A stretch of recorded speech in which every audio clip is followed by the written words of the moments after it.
13 insane ghosts from the movie 13 Ghosts Explained, the origin story.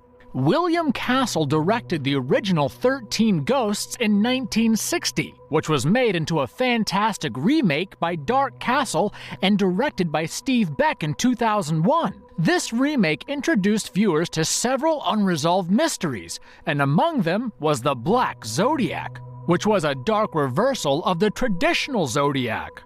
The 13 Ghost remake doesn't stray too much from the original plot, even if its characters are new and amidst a more modern high-tech setting. It narrates the tale of Arthur Criticos, a widower who is surprised to learn that he inherited a mansion from his late uncle Cyrus. He moves into the place with his kids and their nanny. As viewers know from the original, this is no ordinary mansion, but one that imprisons 12 angry ghosts that need to be used to complete a spell. Although this remake wasn't a box office hit, it rapidly acquired a large cult following. The Black Zodiac, like the one used in astrology, contains 12 signs that correspond to each one of the ghosts.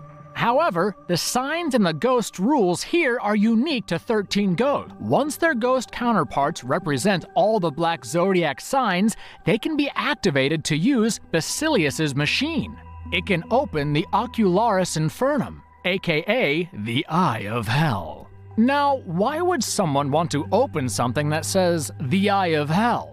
Well, it's said that it's a demonic eye located in hell that, once opened, will allow its user, whoever's able to control it, the power to see everything in the past and future. Heaven and hell, the blessed and the damned as well. This video will showcase each one of the ghosts from the remake, explaining their original tale. Before we go into our explanation, we have a very small request. For us, it means a lot. Thank you. Let's begin.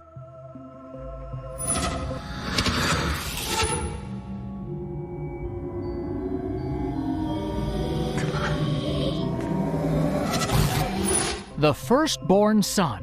In his novel, The Arcanum, Thomas Wheeler depicts the firstborn son as a young boy with a split head. His name was Billy Michaels, and he was the first ghost to be captured by Cyrus Criticos and the first in the Black Zodiac. He was a young boy addicted to Western cowboy movies and hated and disagreed with everyone. The voice of F. Murray Abrahams as Cyrus Criticos describes Billy Michaels as simply a stubborn brat. He notoriously got everything he wanted, whenever he wanted. One day, one of Billy's friends found a real steel arrow in his closet and challenged him to a duel. Billy dressed in his cowboy suit and armed himself with 2 toy guns. Unfortunately, these were no match for the arrow, which hit him on the back of his head, killing him instantly. As a ghost, Billy remains in the cowboy outfit, holding a tomahawk with the arrow protruding from his head. Criticos claimed that his refusal to accept defeat and a rebellious attitude made him a perfect fit for the circle of angry spirits.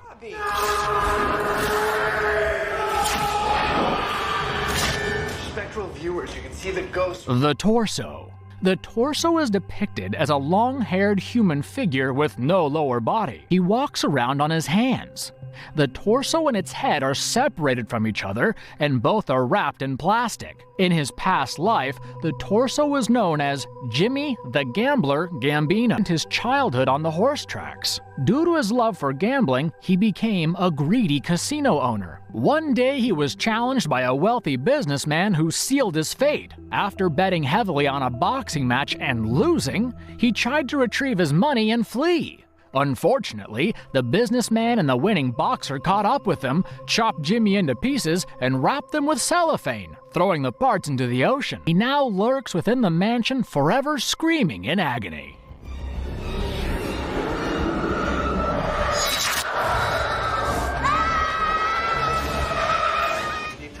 The Bound Woman. The third ghost in the Black Zodiac, referred to as the Bound Woman, shows a dour-looking woman dressed in an Elizabethan ruff. Criticos picked Susan LeGros for this role, a woman described as being born with a silver spoon in her mouth. She was the daughter of the wealthiest couple in town and the most popular girl in high school.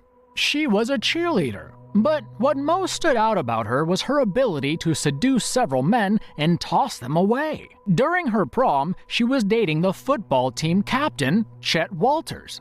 But Chet wanted revenge when he discovered that she cheated on him with someone else. A few days later, Susan was found buried under the 50-yard line in the local football field. She was bound with ropes and strangled to death. She still roams the mansion in her prom dress and crown, and her arms tied behind her back. The bound woman was first seen luring Arthur's son into the mansion's basement. That's a good boy.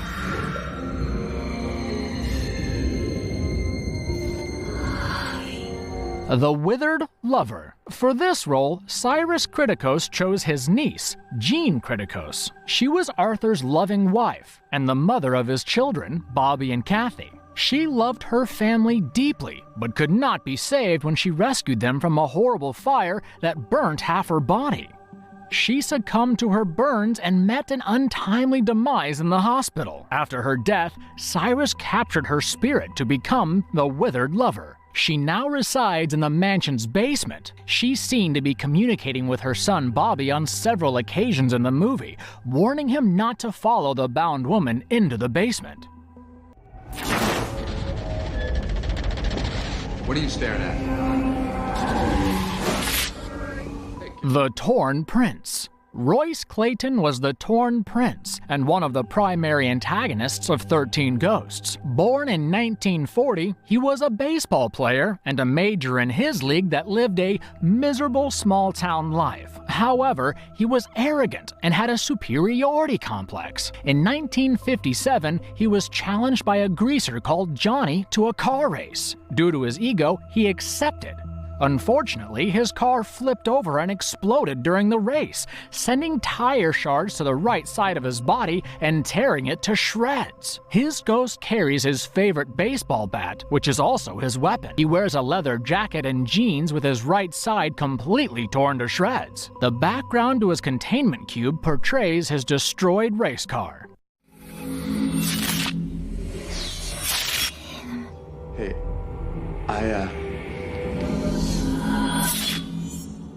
The Angry Princess. The Angry Princess is the ghost of Dana Newman, who was an incredibly beautiful woman. Her problem was that she was always unable to recognize her beauty. Her self-loathing and low self-esteem escalated due to her abusive relationships, which led to her receiving various cosmetic surgery, like breast implants and nose jobs. One night, as she was alone in a clinic, she attempted to perform surgery on herself because of an imaginary imperfection she found on her face. The procedure went wrong, leaving her blind in one eye. Soon after that, she committed suicide by slashing herself with a butcher knife in a bathtub. She appears as a pale, unclothed woman living in the mansion after Cyrus captured her. Her body is still covered in deep cuts, and her hair is soaking wet while she lives in the mansion's basement.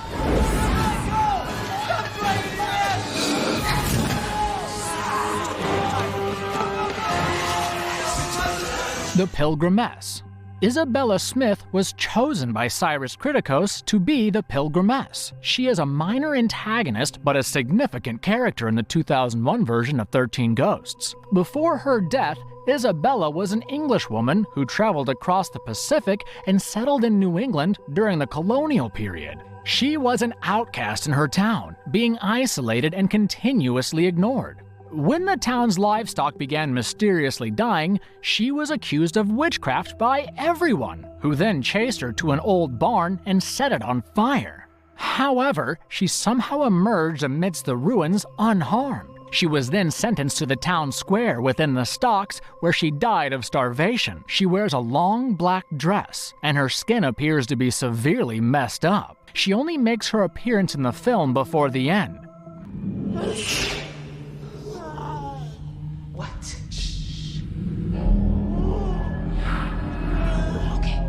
The Great Child and the Dire Mother.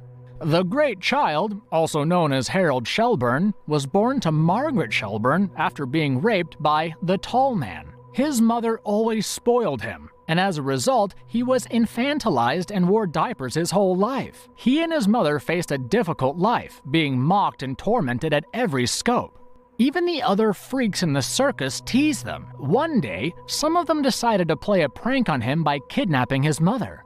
Enraged, he ran after them, but unfortunately, his mother had died of suffocation inside the bag she was in. Harold completely lost his mind in an instant and brutally murdered everyone by chopping them with an axe and destroying the entire carnival. Jimbo, the carnival owner, was outraged on hearing this and ordered a massive crowd to kill Harold. Even after his death, his ghost is never apart from his mother, who is always by his side. Margaret, the dire mother, was a 3-foot-tall dwarf since her childhood and dressed like a doll by her mother. She joined Jimbo's carnival looking for sustenance. After being raped by the tall man and giving birth to Harold, whom she loved more than anyone else, she was often mocked for her poor parenting skills. Besides being seen continuously with her son, even as ghosts, Margaret is constantly either feeding Harold or holding his hand. She's dressed in worn-out doll's clothing and is much smaller in size than Harold. Moreover, the two are never seen actively attacking anyone, but merely scaring them so another ghost can appear and do it. The filmmakers didn't think this backstory would be very shocking for the mother-son duo, so they created a new one.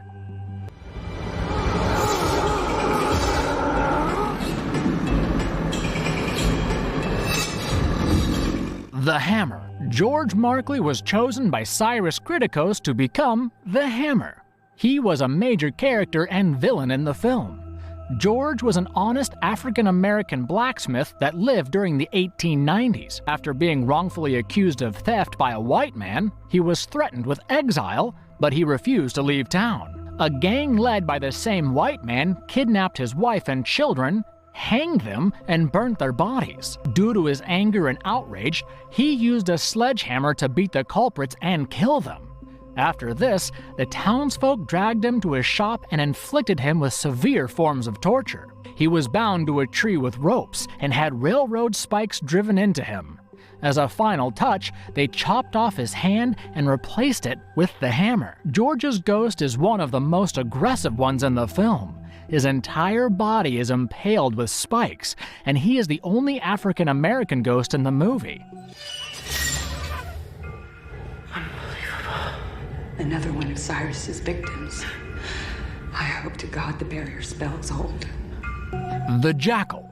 Ryan Kunn is the Black Zodiac's Jackal. He's a major character and villain in the film and the 11th ghost. Ryan was born in 1887 as the son of a prostitute. He was born with a dangerous mental illness that gave him a constant lust for murder. He admitted himself to Borehamwood Asylum for treatment, where he was locked in a padded room with a straitjacket after horribly attacking a nurse. After several desperate attempts to escape, he was permanently put in a straitjacket tied so tightly that it permanently damaged his limbs, until the doctors locked his head in a metal cage and sealed him in the basement. Ryan soon died in a fire outbreak in the asylum, unable to escape. Many years later, Cyrus captured him and locked him in a containment cube in the mansion's basement.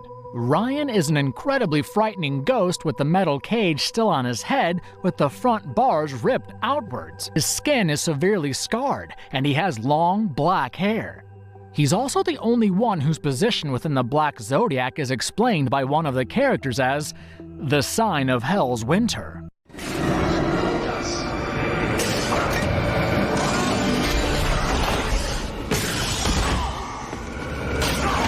The Juggernaut. Horace Mahoney is the ghost who becomes the Juggernaut. He was born completely deformed and grew to a height of 7 feet in his adulthood. He was an outcast throughout his life, ostracized by nearly everyone. When his father died, he was all alone and soon went insane. He began killing people, and his first victims were 2 female hitchhikers whom he took to his junkyard and tore apart with his bare hands. After his arrest, he broke free and killed 3 police officers. The SWAT team opened fire on him, which ultimately led to his death. Horace's ghost is disfigured, and his body is covered in bullet wounds all over. His clothes are ragged, torn apart, and stained with his victim's blood. Juggernaut is the only ghost that viewers see being captured by Cyrus at the beginning of the film. He was also called the Breaker because he liked to break his victims into as many pieces as possible. Oh my God, Gene. I loved you so much. The Broken Heart. The 13th ghost in the Black Zodiac is the Broken Heart. The Broken Heart is a sacrifice of life, the only ghost to be created out of an act of pure love. It can only be made once the first 12 have assembled. Arthur Criticos, the protagonist of the film, was meant to be the final ghost in the Black Zodiac. The Broken Heart is also a failsafe that is required to stop the process. It must be a willing human sacrifice that stands in the way of the eye during the final configuration. As the eye opens, the spirit uses the power of life to short-circuit the system. However, at the end of the film, the 13th ghost is necessary to power up the Basilius machine. Cyrus chooses Arthur for this sacrifice, knowing that he will willingly give his own life to protect his children. In the Black Zodiac, the Broken Heart is depicted as a knight who pierces his chest with his sword. The Latin inscription beside his symbol reads, Corda Tacita, which means silent heart. The Broken Heart sign also appears on the key Arthur uses to unlock the mansion door at the beginning of the movie. And if you liked our content, don't forget to leave a like and subscribe to us if you haven't already. Have a good one and be safe. Thanks everyone.